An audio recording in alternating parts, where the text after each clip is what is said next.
Thank you very much, Dr. Lowe. I really appreciate your very kind introduction, and I appreciate the fact that you're present today to help kick off this conference.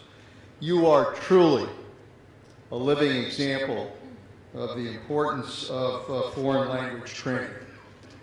And if you need a job at our agency, let me know. You got all the credentials. Let me also thank the University of Maryland and the Center for Advanced Study of Languages. Your enthusiastic support of the summit and all you do, all of the great work that you do to help strengthen foreign language capability in the intelligence community is an example of the kind of leadership that we need in order to ensure that the United States is a strong advocate for language proficiency. For 7 years now, this center has been a valuable partner as we strive to increase language skills in the federal workforce. I also want to extend my thanks to our other speakers this morning, all of whom share my passion for this subject. I want to thank you for being here and for giving all of us your perspective. In particular, I know Secretary Duncan will be arriving a little late, but he's been a real partner for us at the CIA in helping to sponsor this conference. And finally, a word of thanks to all of you.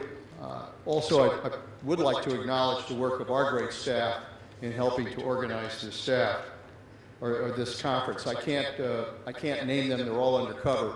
But I did want to at least acknowledge their great work in putting this together. All of you in this audience understand the need for this kind of conference and the need for attention on the subject that we're talking about. You've spent your days teaching languages, and what you do is absolutely critical to U.S. security and economic competitiveness.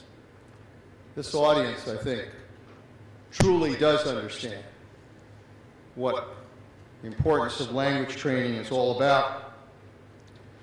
I'm always reminded of a great story of a Nobel Prize winner in California who was going throughout the state of California giving exactly the same speech on a very intricate area in physics that he had won the Nobel Prize for.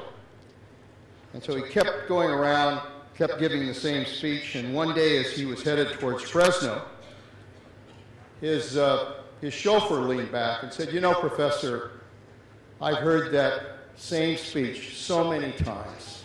I honestly think I could give it myself by memory." And the professor said, "Well, look, they don't know me that well in Fresno.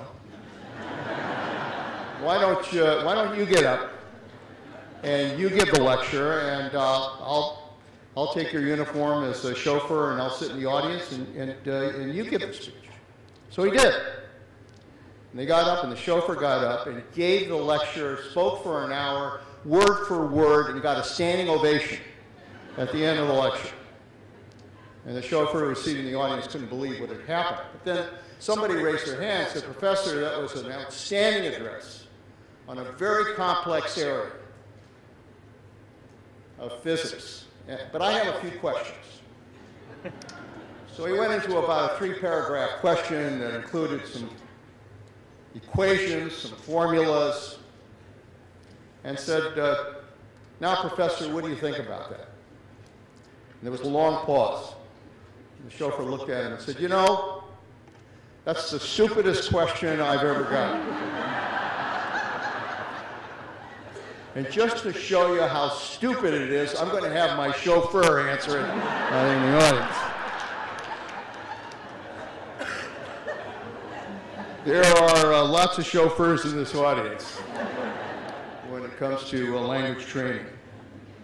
And as someone who's worked with this issue for many years, I can't tell you how grateful I am for your commitment to teaching foreign languages and for sharing your great skills so that America can succeed in the reality of a global world, a world that is diverse, that is multinational, and that is multilingual. As some of you may know, my interest in foreign languages goes to the very roots of my childhood and my hometown of Monterey, California. I'm the son of Italian immigrants. My parents came here like millions of others to this country in the early 30s. No language ability, no money in their pocket. And, thank God they made their way to Monterey, California. So I had to speak Italian with them. They were working in a restaurant. They ran a restaurant in downtown Monterey, and my grandfather, who also came over to visit them, helped raise me as a child. And my grandfather only spoke Italian. If I didn't learn to speak Italian, I would have had a hell of a time getting something to eat as a kid. So I had to learn Italian. In those days as well, when you took a college prep course in high school and then on to college, it was required that you take languages. So as a result, I studied Latin, studied Spanish, studied Italian in school and college. And as congressman from Monterey, when I represented that area, I represented an area that in its own way is truly a language capital. We have the Defense Language Institute in Monterey, which teaches foreign languages to those in the military, as well as other federal agencies. I was always very proud and supportive of the work of the Defense Language Institute. In addition, in Monterey, we have the Monterey Institute of International Studies, which is another renowned school that provides language training. So you can see, as a result of that, paid an awful lot of attention to the importance of language training. Then after I went to Congress in the late 1970s, President Carter established a commission on foreign languages and international studies, and I had the honor to be named to that commission. It was a commission that determined at that time that the state of foreign language training in America was a national scandal. The commission concluded that America suffered from a scandalous incompetence in foreign languages, and it made clear that strengthening language capability was a matter of United States national security. Unfortunately, not enough has changed since the report of that commission. Some progress has been made, according to the Modern Language Association, which released new data today, as a matter of fact. Enrollment in languages other than English in U.S. colleges and universities continues to rise. And that's a good thing. In fact, it reached a new high of nearly 1.7 million in 2009. As I said, that's great news, but it's tempered by another statistic. The percentage of U.S. college students studying language is still only half of its high point in 1965. This is a stunning number. Less than 10% of all students at the university level were enrolled in language courses in 2009. And making matters worse, many who do study languages don't stick with them long enough. They graduate with some skills, but need much more training to actually use the second language on the job. The new data shows that enrollment in Arabic, Korean, Chinese, and other languages are rising. And that's good. That's good news. But Spanish, French, and German still make up the majority of college-level enrollments. These languages, of course, are important. We use them every day at my ages. But they are not the ones we need the most. Arabic, Chinese, Dari, Pashto, Russian, Persian, Korean, and others are in much higher demand. There needs to be a strategic shift toward those languages. It needs to be bigger and move faster in order to pay dividends for our national security. We all recognize that we have to do a better job of encouraging language study. And through the years, these last 30 years that I've been involved with this issue, there's always been talk about encouraging greater language training. But after 30 years, I've reached a point where I'm not sure encouragement or cajoling is enough. If we are truly interested in having America succeed in the future with regards to language training, then I believe that the United States should require language study beginning at a younger age.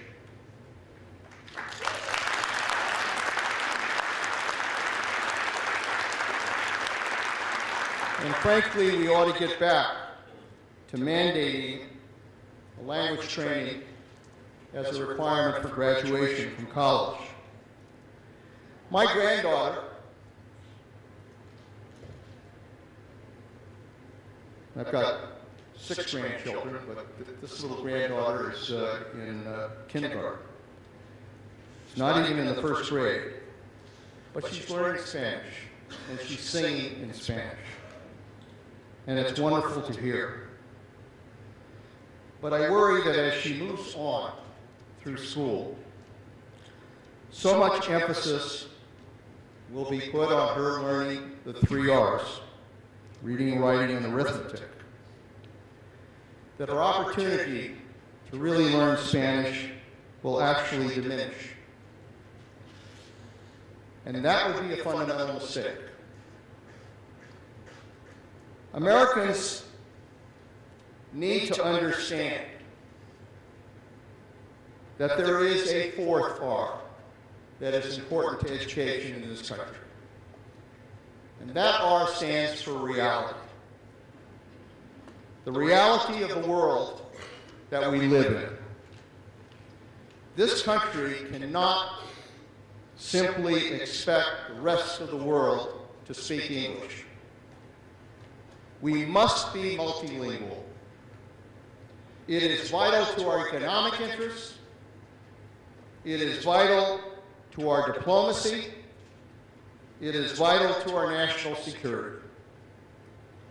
Using the languages of the people that we engage throughout the world shows America's interest in the rest of the globe. It shows our outward focus and our compassion. It also demonstrates one of America's defining qualities. We are a nation of immigrants. And millions of our children grow up in households where English is the second language. That's a valuable asset. We shouldn't be critical of that great asset, that great resource. It is a national treasure. having that kind of language resources in our society. And we should put it to good use for U.S. security and global competitiveness. For the United States to get to where it needs to be, it will require a national commitment to strengthening America's foreign language proficiency and to paying greater attention to the fourth R in education at every level. A significant cultural change needs to occur, and that requires a transformation in attitude from everyone involved, from individuals, from government, from schools, from universities, and from the private sector. At CIA, we cannot afford to wait for the situation outside of the agency to get better. We must aggressively tackle this challenge in order to accomplish our mission. This is about our mission. This is about our ability to meet the expectations of those we serve in terms of providing them with the best intelligence possible. As our nation's foreign intelligence service, our mission is beyond America's borders. We assess the national security threats and opportunities facing the United States, and pursuing our mission each and every day requires that we operate in a world of multilingual nations. In short, our job is to help policymakers understand that the world that we live in requires that we make the best possible decisions regarding that world in order to protect our country and in order to advance our interests. Language is the window, it's the key through which we come to know other peoples and other cultures. Our mission is tough enough when we do understand what our friends and our adversaries are saying. It's just about impossible when we don't understand what they're saying. As anyone skilled in more than one language knows, communicating is much more than translating words. Conversation is full of nuance, no matter what language you're speaking. Mastery of a second language allows you to capture those nuances that are so essential to true understanding. There's another story that my parents told me as a boy about the Italian soldiers who were located in a World War I trench and had been there for days upon days upon days. And finally, the brave lieutenant stood up at the top of the trench and yelled to his group of soldiers, "Avanti, bersaglieri, avanti, move ahead. Soldiers, move ahead." Nobody moved. He decided to get up again, and even louder said, "Avanti, bersaglieri, avanti." And again, nobody moved. So he tried it a third time. He got up, looked down the trench, and said, "Avanti, bersaglieri, avanti." And way down near the end of that trench came a voice that said, "Que bella voce." With a beautiful voice. Now, for those of us that understand Italian, that's not just a comment. It's a very snide way for Italians to criticize authority. Understanding that, understanding both the words and the subtleties, is critical to good intelligence. It's imperative to our national security. This is not about learning something that is helpful or simply nice to have. It is crucial to our mission. The CIA gains several important things from language expertise. First, improved collection. The more officers we have who can speak the language of our foreign partners, our agents, and our adversaries, the more likely we are to acquire the information we need. It's that simple. Second, more effective targeting. Officers at our headquarters and in the field use their language skills to help design operations, to identify leads, to pursue potential sources. They enhance our access and get us closer to the hardest targets. And third, better analysis. The ability to read foreign language material, both open source, classified documents, and the ability to speak to sources in their native tongue deepens our analysts' knowledge and understanding. It strengthens the final product. It makes them truly understand the information that they're receiving. And that's the ultimate goal of everything we do, to provide the best intelligence on what's happening. And you can't do that unless you understand the language. And fourth, with strong language expertise, the CIA can contribute even more to the success of the entire intelligence community. Our best linguists put their skills to work, not just for the CIA, but for other agencies. They're so good at what they do that the NSA, the FBI, the DIA, and others ask for our help, oftentimes in critical cases. And of course, when we need to help them, they in turn return the favor. Sharing this expertise is essential. So you can see that language skills are central to my agency's mission. They are critical to our ability to keep America safe, and that's why I felt as director that we simply could not wait for the rest of the country to catch up.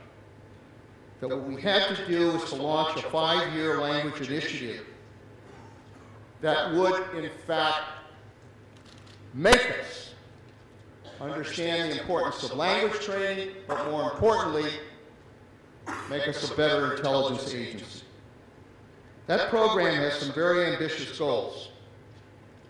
We intend to double the number of analysts and collectors who are proficient in languages, particularly those who are most needed to accurately assess today's national security threats.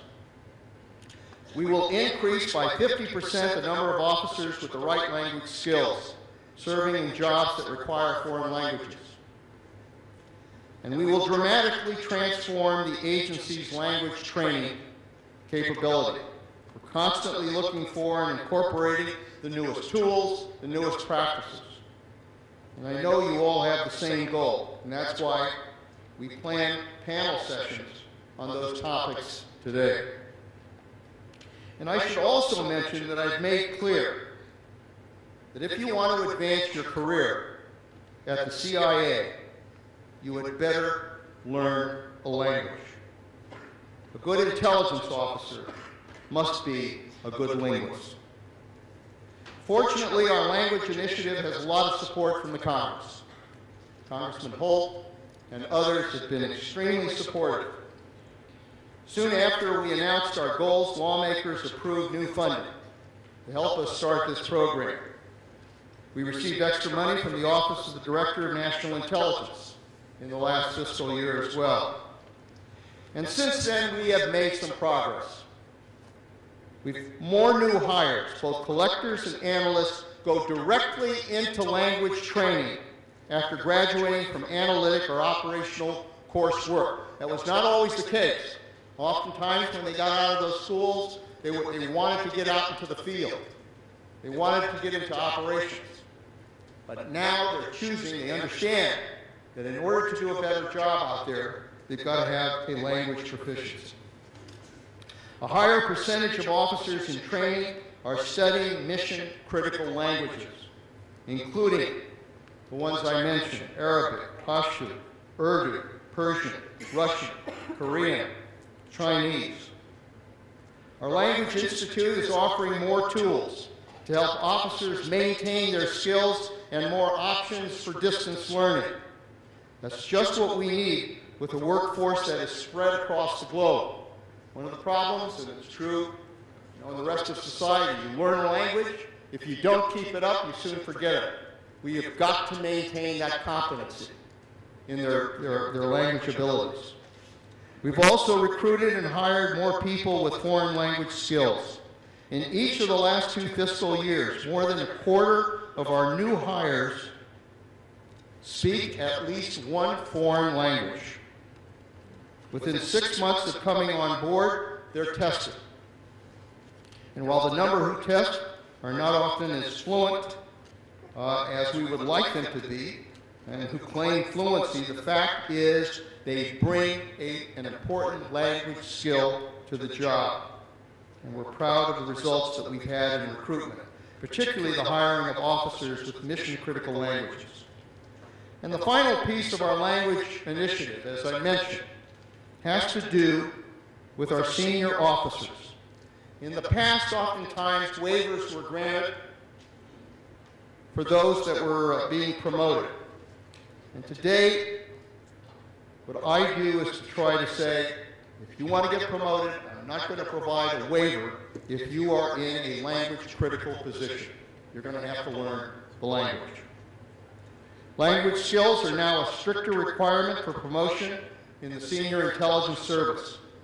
SIS officers are the leaders of our agency.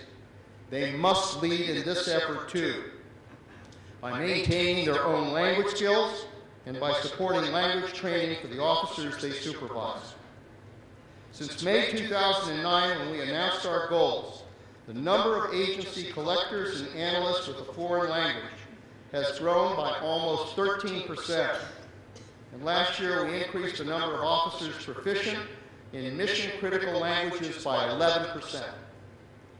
That's solid progress. We need to do more. We need to keep that momentum going. The fact is, we still have far fewer language-capable officers than we need. And we still have many, many positions that are not and should be filled by officers who speak foreign languages. Getting where we need to be by 2015 will require additional funding and a lot of hard work by everyone involved, from the people managing our language program, and especially from the students and the instructors. The money, resources, and time spent are well worth it. I know because I see the results. Each year at the agency, we recognize a group of officers who make decisive contributions to our mission using their language skills. Among that group, one officer is awarded $10,000 for exceptional achievements. You've got to be able to show that doing this, working on languages, is recognized as essential to our agency.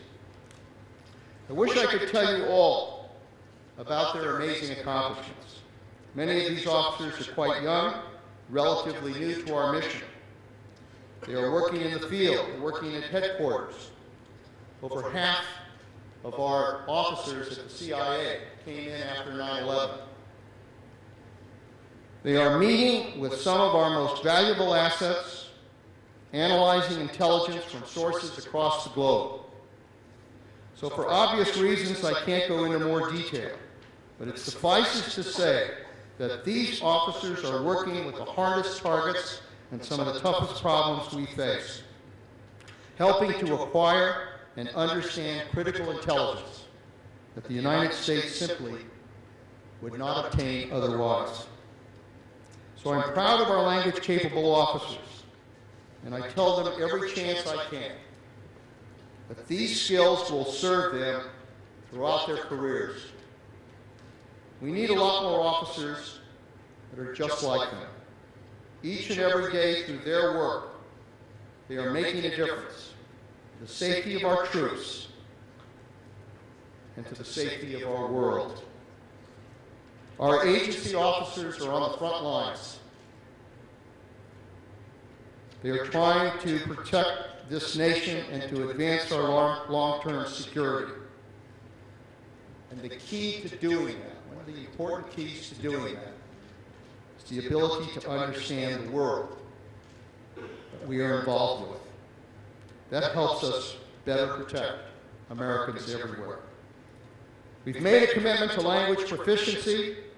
The time has come for the rest of America to make the same commitment to speak the languages of the world, to learn the fourth R, reality, for the sake of our children's future and for the sake of a safer world. May this conference be a significant step, not just to a nation of, by, and for people, but a conference that can help us understand that we have to be part of a world that is of, by, and for people. Thank you very much. And to all of the panel for participating this morning. We're now going to shift to a question and answer session. I've already received quite a few questions from this morning for our panel. If you have a written question on an index card, can you please pass them to the aisles? And we have people in the aisles and we'll collect them now. So while we're collecting them, I'll read the first question that I already have. And the first question is addressed to Mr. Panetta. One of the audience wants to know how we place research to support foreign language proficiency on the same plane as science, technology, and engineering education, and what policies do you think will need to be adopted? Well, I think, like everything else, you can't just put money into research unless there's a national commitment to really developing language training. And that's got to come first. And so the most important thing, it seems to me, is that the nation has to make that fundamental commitment that language training is not just something nice to have in education, but that it is essential to a good education in this country. I mean, you know the amount that's invested in research with regards to math, with regards to science, with regards to the 3 R's. What we've got to do is be able to, if we make the commitment that's necessary, then I'm absolutely convinced that we'll begin to invest in the research necessary in order to achieve it. I mean, once I made the commitment at the CIA that this was going to be a mandate and that our officers had to achieve it, the very next step is, okay, now what do we do about training? How do we manage this? How do we assure that our officers are getting the best kind of education, which required research, which required the effort to try to build into it. But before that can happen, you absolutely have to have the national commitment to language proficiency. If you have that, I think research money will follow. Thank you, Mr. Panetta. This is for Secretary Duncan to support the President's message of increasing the Sputnik moment. How are you going to support President Obama's goal of increasing the number of students who study abroad, especially the new goal of having 100,000 American students studying in China each year? I think those are extraordinarily important goals. And again, as the world shrinks, as the world flattens, giving our young people, not just in college, but in high school and even elementary and middle school, the opportunity to spend time overseas is hugely important. So there are a number of ways from us helping to actually build partnerships with our colleagues, Secretaries of Education in other countries. We've had a number of those conversations where they want to increase the amount of exchanges going both ways. I think this is great for students. I think that we want to do more and more teacher exchanges. There's huge interest there as well. And as I travel and visit, there's huge interest here and elsewhere. So we're going to continue to encourage it. We're continuing to build the relationships. We're going to continue to use the bully pulpit to talk about how life-transforming these opportunities can be. Just one anecdote, we had a number of our young people in Chicago travel to South Africa. And many of them had never really been outside their neighborhood. And this was a life-transforming opportunity. And the barriers that got broken down and their vision of the world was absolutely invaluable. And it changed forever, I think, what they thought they could do and what the opportunities out there were for them. You can teach some of that in the classroom. There's a lot you frankly can't teach in the classroom. You have to get out there. And so these kinds of opportunities, I think, are hugely important. And we're going to continue to push. And again, not just at the college, collegiate level, but for younger and younger students. This is for Ambassador Kennedy. Can you talk about the initiatives that you see as critical language challenges for your department? What can be done in the near term to improve foreign language proficiency? And this is for everyone to think about. Is there a role for a private-public partnership in these initiatives? And are there role models that we can look to? So why don't we start with the Ambassador? Certainly, I think that public-private partnerships are something that is advantageous to all. I don't think that anyone in the State Department, or at least anyone in the State Department who I respect, believes that the government is capable of solving all problems in and of itself. The technology, thought process, the psychologist I referred to yesterday, the gaming theory experts. We're partnering with Castle here in Maryland. I think that's all part of the private-public partnerships we need to work.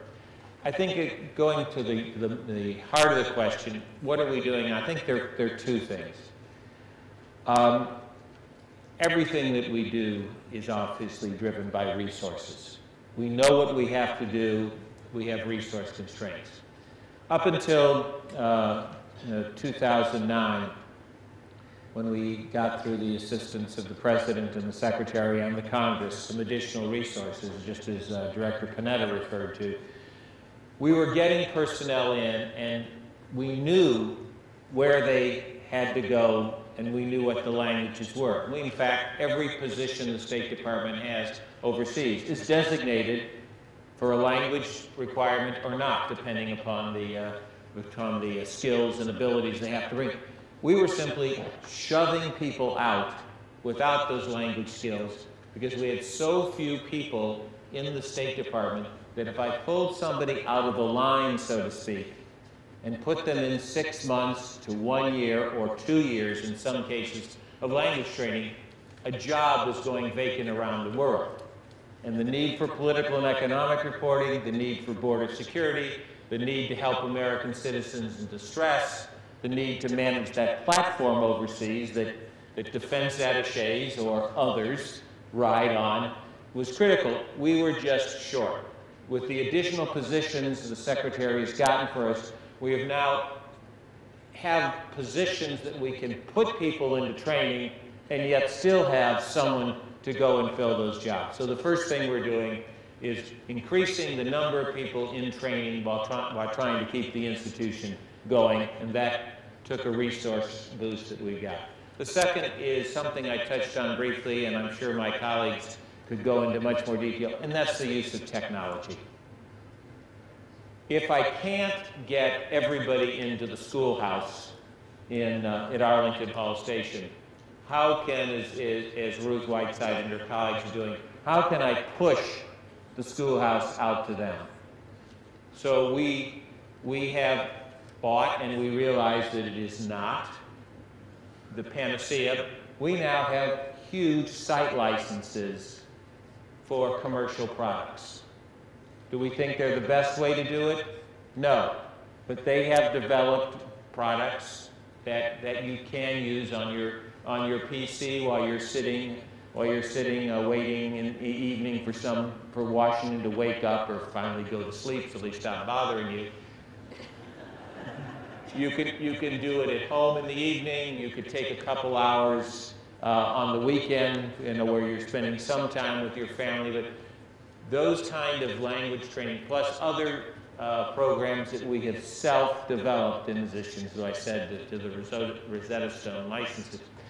We think the technology will allow us to make available training opportunities for people where they can take it on their own time and therefore increase their capabilities.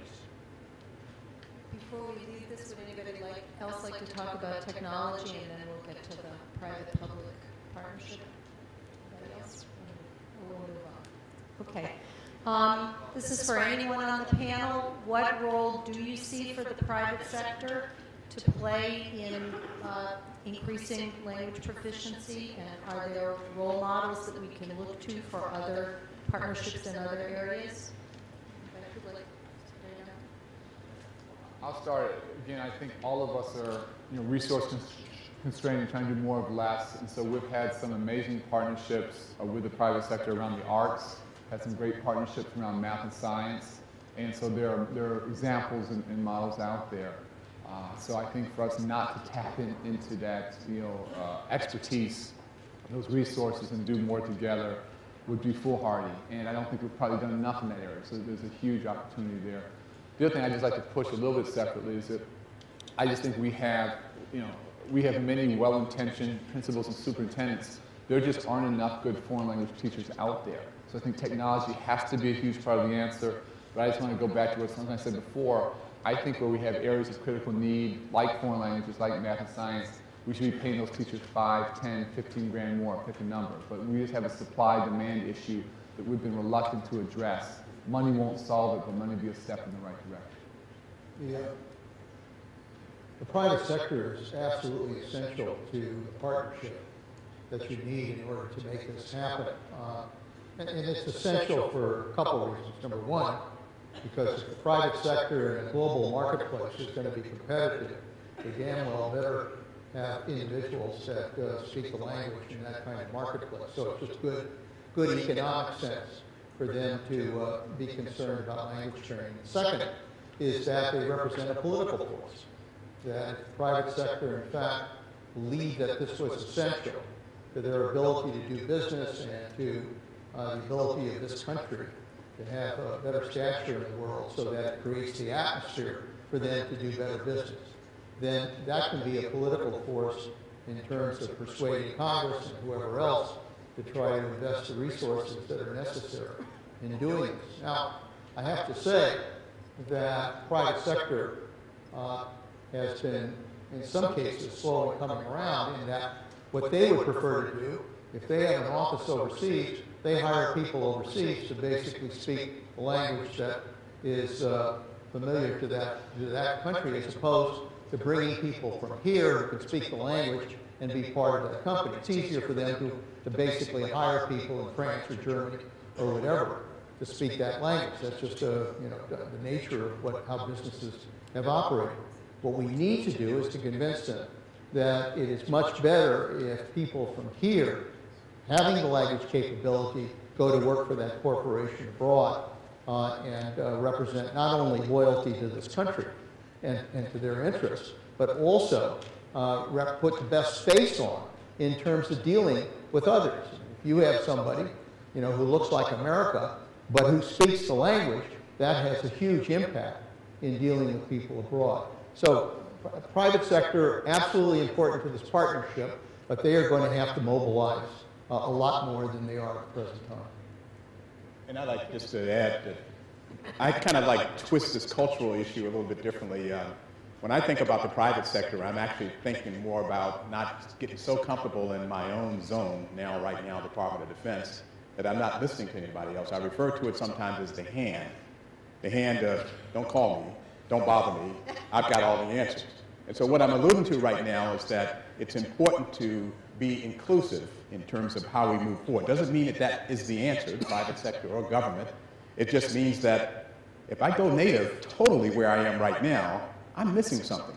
And there's lots of opportunities, a lot of smart people, there's technology too, but still, I want to make sure that we have the right mix, not I, but we have the right mix. So the private sector is a constant where we're working and trying to get our folks to think more about what we're doing in in-state as opposed to just doing what we're doing right now. I always challenge the assumptions that we have right now. So I continually challenge our assumptions. Even if we're doing it, I'm challenging those assumptions, which means I have to include the private sector. I have one more question for the moment for Undersecretary Stanley. Dr. Stanley, we understand that you're also planning a Language and Culture Summit in January. Can you discuss the goals of the summit, and can you tell us a little bit about your vision and how this is going to affect the Department of Defense's language program? Well, absolutely. I'm smiling because, yeah, I mean, I'm really excited about the summit. I have to confess that, again, as I said, I came with a bias. I am very excited that we have what we call our combatant commanders, our 4 stars, who are already seeming to jump on this because they are particularly interested. We know that we have particularly Special Operations Command because they're going lots of different places. We also have Central Command. The actual commanders are coming. But the key goal that we're looking at right now is to really address, from a senior leadership perspective, how we can change a culture to understand and embrace the importance of languages and anticipating better the use of languages as we prepare our leadership for the future, knowing where we're going to be going in different places, and how we can embed that to change the cultures and things like I talked about foreign area officer programs. We literally will have programs where we will grow our own and have futures. We need to have generals. We need to have combatant commanders. We need to have people who are in key leadership positions who speak languages and understand those cultures. And we can't be truncating our people out like that. So that, to me, is the key objective. We have some others that I hope will come out of it, because out of anything that you do, when simple objectives of 1 or 2 objectives, there are going to be some other really, I would say, coincidental things that will come out of it. We're looking forward to that too, because I'm also, when I start out with 2 objectives, I enter no occasion or event without what I would call the learning attitude. The learning attitude is I'm going to be receptive to some other things that may come out of it I hadn't even thought of. That's okay. Because, again, we're going to try to grow as a department to be more flexible, more adaptable, and being able to be responsive to what's going to be going on in our world, because we can't predict everything that's happening. Thank you, Dr. Stanley. This is for, excuse me, everyone on the panel. The director talked about his growth as a heritage speaker. How do you envision leveraging our heritage language communities to meet the foreign language challenges both in your agencies and for the country? Director Panetta? Well, I have to, combined at the CIA with the effort to expand language training is an effort to also expand our diversity. The CIA, if we're going to do our job, we have to reflect the face of the nation that we represent, and we also have to reflect the world that we operate in. And for that reason, it is extremely important for us to expand our diversity there as well. Now, we've done a pretty good job, but part of this 5-year plan that I've developed is to make sure that we increase. I think we're now operating at about 20%. We'd like to, about 22, 23%. I'd like to take it up to 30%, close to where the national standard is with regards to the reflection of minorities in our workforce. Now, to do that, interestingly enough, means that I've got to do a lot of outreach. I've got to go out there and basically make the pitch. So what I've been doing is I go out to the Arabic community in Detroit, participate in their dinner, participate in their, their culture, and then make a pitch for why it's important to be able to attract students, young people from that community to join the CIA. I've done that with the Latino community in Los Angeles and San Diego. I've done it with the African American community. And I've done it with other minority groups. It really requires that you've got to do outreach and make them feel like the people they are can be an important asset to the CIA. Nothing You know, not to be embarrassed by it, not to be, you know, somehow something that you need to hide, but the very fact that they are from that community represents a strength. And I can use that strength for this country. So, I mean, if I get somebody who's an Arabic speaker from an Arabic community, that is, I can't tell you, that's gold in terms of our ability then to do the job that we're involved with. Now, I've got to work through, obviously, all of the requirements. We've got to make sure that they meet our security needs, et cetera, et cetera.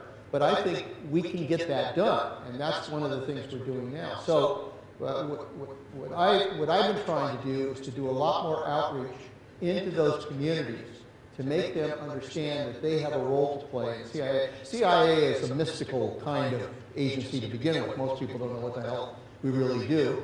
You know, and you know, you get your impression from Angelina Jolie in the movies and James Bond. That's their kind of vision of what the hell the CIA is all about. So part of my, you know, part of what I have to do is try to break through that mysticism and let them understand the kind of, you know, the goals that we're after, the kind of work that we do, which is exciting, which is attractive. I mean, we get 180,000 applications a year to the CIA. I mean, almost 500 a day. And as I said, you know, when a James Bond movie comes out, I get more applications. But what we've got to do is to make sure that people understand what our role is, understand what the mission is, understand what we can do, and try to attract people who have that ability. I mean, I can't tell you, you know, having been raised in an Italian family, speaking Italian at home, the ability to have that that capability, especially, I mean, now I go to Italy as a, you know, CIA director, and the ability to use that language in that capacity is extremely important to my understanding the nuances of what the hell I'm dealing with in terms of the intelligence community in Italy. That's an asset. And so whether you're a Latino, whether you're a Spanish speaker, whether you're an Arabic, from an Arabic background, or whether you're African American, all of that can be really useful in doing the fundamental mission that I'm involved with, which is gathering intelligence. So the bottom line is this: I've got to make people understand that what they have is an important asset. It's nothing to hide, nothing to be embarrassed about. It is a tremendous resource that can help this country. Anybody else? I'll just say I agree with everything the director said about reaching out and diversity. If you're a diplomat and you're delivering a message, is you want to make sure that people think that you represent all of America, and that is certainly something that we struggle every day on. But we have to go out and try to find more of the heritage language speakers and entice them into the State Department. I think one of the things we haven't talked about today, and Secretary Duncan talked about how we don't teach languages and we don't really teach civics anymore, as the Undersecretary said. We also really don't teach that much about international relations or international affairs, and so we don't have any Angelina Jolie wannabes at the State Department, but we still represent an agency that is kind of misunderstood. I think the Secretary Wrigley, if you said Secretary of State in Illinois, half the time they think it's the people who issue your driver's license or your license plates. We're trying to follow essentially two roads. One, we do extensive recruiting. We have what are called diplomats in residence. These are senior State Department people between major assignments who for 1 or 2 years we send out and base them at universities in a region, and then they circuit ride around that area, offering themselves up as adjunct lecturers, doing recruiting, going to any kind of event that'll let them in the door, and basing them in places like the consortium in Atlanta, Spelman, Morehouse, et cetera, or I think St. Mary's in San Antonio, with all the universities around there with heavy Hispanic populations, or in Michigan or other places where you can find individuals who represent more diversity of America. So we keep pushing out and trying to find them and explain what the State Department is, entice them to take the exam. Now, we do have lots of people taking the Foreign Service exam, you know, thousands every year, and we're only hiring about 500 to our generalist corps. But what we're doing in that regard is you take a written exam, you take oral exams, you do this, you do that. What we've added to it, when you're totaling up all the point scores to get you in or not, is we're offering additional points, so to speak, in that total that gets you in if you have language competence. So you apply and you pass this and that, and you say you have a language. Well, you call someone up a specific time, you call one of our linguists at the Foreign Service Institute, and they give you, in effect, a language exam over the telephone. Is it the best way to do it? No. We do face-to-face later, but that gets you additional points. So we're trying to outreach everywhere because, just like the director said, and I know that the Secretary for DOD, we're looking for people who look like America, and we're looking for people who speak the languages that America must engage in when we're overseas. Anybody else encouraged as we move on? Okay, this is for Secretary Duncan. How do you currently assess, and how should we assess the effectiveness of the foreign language programs that you fund? I think there are a number of ways to assess the quality of programs. One big thing that I worry about all the time is our nation's dropout rate. And our dropout rate is about 25% for the country. It is unacceptably high. I think one of the contributors to that dropout rate is this narrowing of the curriculum, and that students aren't engaged the way they need to be. They're not excited about coming to school every single day. And so whether it's foreign languages, whether it's teaching entrepreneurship, whether it's teaching civics education, I don't see those as somehow extracurricular things that in tough budget times we can afford to cut.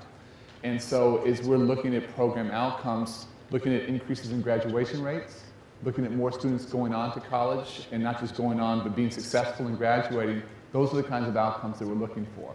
And so proficiency in the language, obviously, proficiency in any of the content areas in and of itself is hugely important. But these kinds of opportunities, I think, give students a reason to be excited about going to school every single day. And if we're serious about dramatically increasing graduation rates, reducing dropout rates, and having many more students go on to higher education, I think exposure to the foreign languages can be hugely important. And when we can see those kinds of outcomes and demonstrate that, then it makes it very easy for us to put more resources in those areas. Okay, this is a kind of belly of the beast from somebody clearly in the government question. Why can't government agencies speed up the hiring process of language qualified persons? Over and over again, the best students go to other careers because government hiring procedures are so slow. Who wants to take that first? Director Panetta. Well, you know, I have to tell you that in order for us to really be able to attract the kind of people that we need at the agency, we have to go back and look at the process of what we do to be able to ensure that people are meeting security needs and going through the other processes that are involved. Because, frankly, that's been a barrier in the past. I mean, part of the problem is somebody comes from the Arabic community, has relatives in Iran, or has relatives somewhere else in the Middle East. You know, in the past, that's kind of been, you know, something that almost from the beginning has been a black mark against that individual. Then you take them through a lie detector test, and you start asking them about relatives that happen to be there. They don't know all of their relatives. They don't know what it's all about. And suddenly, you take them through this long process of taking them through a number of questioning operations in order to determine whether there's security risks or not. We have got to be able to shape that in a way that, you know, I can't obviously try to undermine the need for security. That's important. That's what we're all about. But at the same time, I think we can do this in a way that understands the people that we're talking to, understands the culture, understands the background, and does this in a way that allows us to be able to work through that process and allow people to be a part of the agency. So what we've done is we've been a lot more sensitive about how we approach the kind of questions that are asked, and also to try to speed that process up so that they don't just hang on for months not knowing what their status is, but that we take them through, if there's going to be a questioning of the individual, that happens in a quicker time frame. Because frankly, it can be, if this whole process takes a long time to jump through the hoops, it can be a real disincentive for people to get involved. I've got to be able to break that down so that people know that once they get in the process, they're going to have a fair chance to get into the CIA. Anybody else want to touch getting people through the pipeline? Okay, great. So we'll get back to you. Get a minute to rest. These are sort of extending the dream type questions. Is it a dream, or is it reasonable to think about extending foreign language training from pre-K all the way to K through 15? And then again, can we improve? Is there a role for us to improve pre-K foreign language education?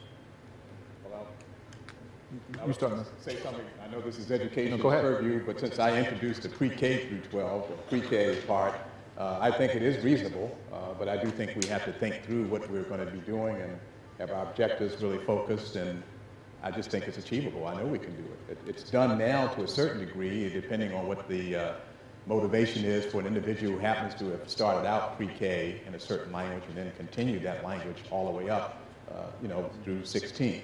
So that's just a general comment, and I'll turn it to education.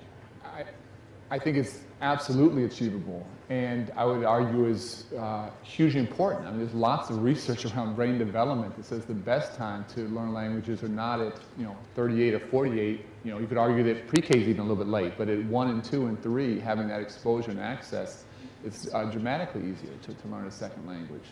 And so we have places that in pre-K and even before pre-K are doing a fantastic job of this, and students stay with it.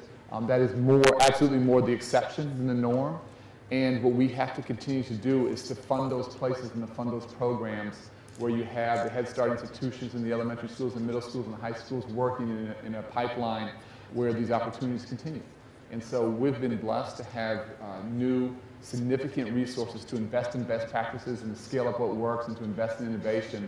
And we want to continue to put lots of discretionary dollars behind those places that are doing the things that make a difference in students' lives, this being an absolute common sense, no-brainer strategy. Because I have another one for you. Putting it neutrally, it's a question about prioritizing teaching of different languages, but the way the question is actually put is, are you advocating that we no longer teach Spanish, French, and German? Or Italian. Or Italian. No, not at all.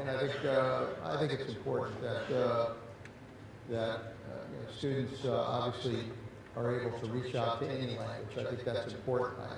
But I have to stress from a mission point of view, and what we need, we have got to have people that are trained in languages like Pashto and Farsi and Chinese and other languages that are critical to areas that are important to our intelligence needs.